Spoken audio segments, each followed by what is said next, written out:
second video for my 2017 landscaping trailer setup. It's a lark 7 by 16 V in the front.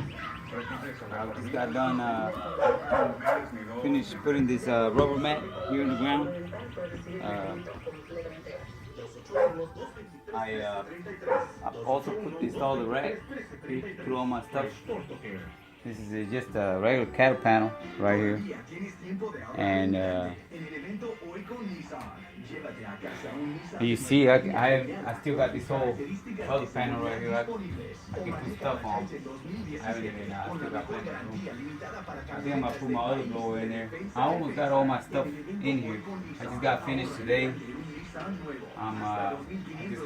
This is my CCT bad boy, 54 inch, really good mower.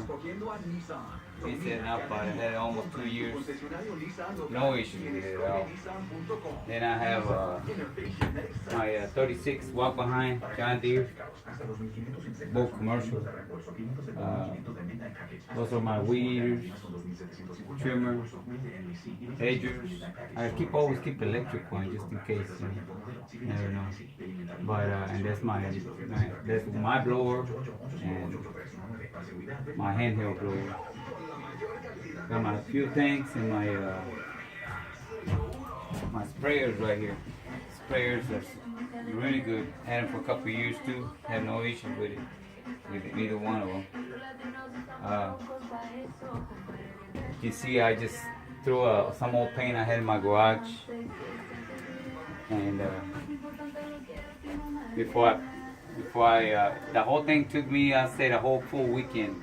You know, at least 3 days worth of work, 3 full days. So I think the one that took me the longest probably was the rubber mat. I had to glue it down and then you know, kind of make sure it was straight. But I think he's gonna do a good job. He's gonna keep the mowers from going back and forth. He's gonna save the plywood, you know, make it last a lot longer. So this rack, man, is just, I think it came out pretty good. They started really just regular electrical brackets. It's really nothing to it, but you know, they do the job. They produce, you know, they hold my whole body weight, no problem. So they ain't going nowhere. So the hooks, I had those in my garage, you know. So I just went ahead, instead of just tying them down, I was just gonna tie them down. You know, all of my stuff, I just gonna tie down with bungee cords. But I figure I use those hooks, and they seem like they're doing a pretty good job. So other than that, that's pretty much it. You know, it took me I took 2 panels, $20 a piece to do the whole trailer. 1 sheet of plywood to do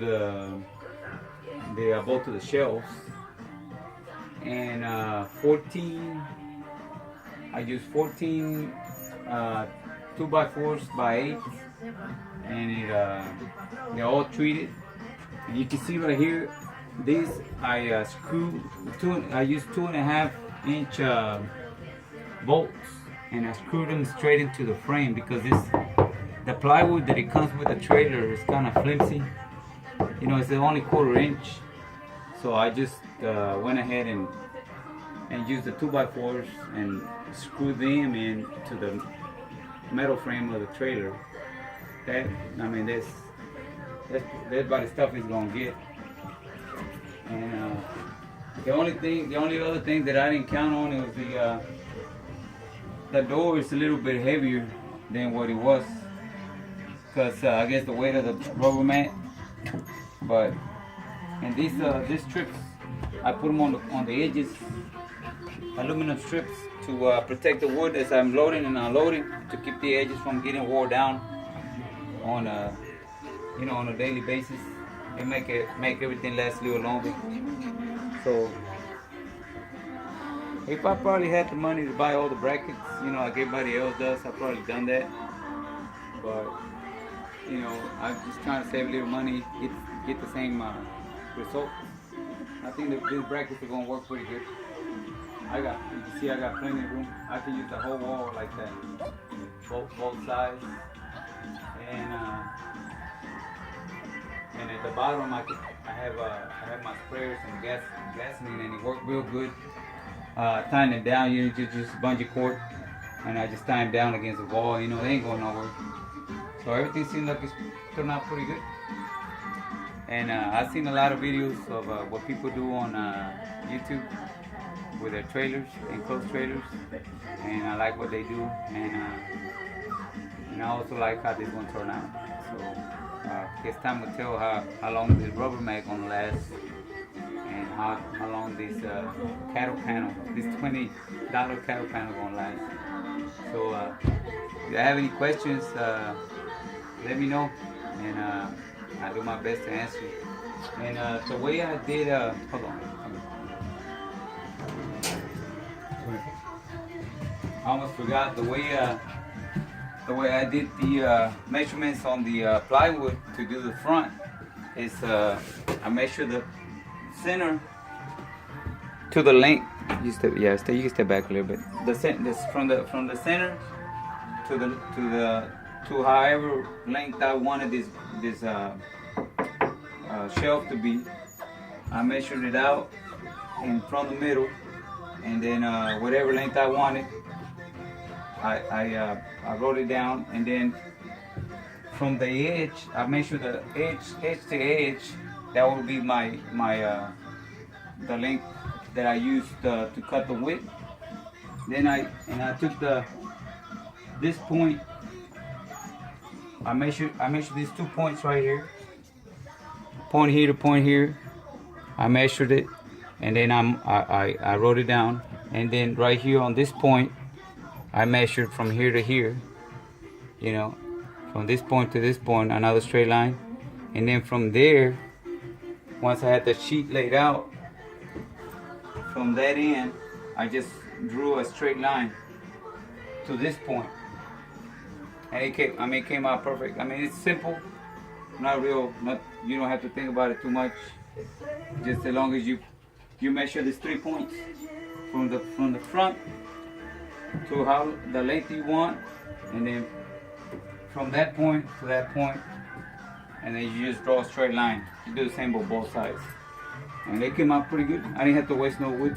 One sheet of plywood, $24, got the job done. So one sheet of plywood, $24, 14 2x4 by 8, and 2 cattle panels, $20 each, $21 each. So it's $40, $60 plus the 2x4s. That was it was about $110, $120. The expensive thing was this rubber mat. This rubber mat cost me about like 40 feet. 40 feet. They sell it by the foot. So about 40 foot by, it's already 4 feet on the width. Get out of here, Cujo. So that you can add that up, is like $250, you know, for the. But if you're not doing the floor, it'll run you, I say, less than $150 with the screws and all the other stuff. I say between $150, but more like $120. You can do what I did right here, and I think that's pretty reasonable and cheap. And I used old paint that I had in my garage, so glad it turned out all right. All right, thanks guys. Good luck with your project.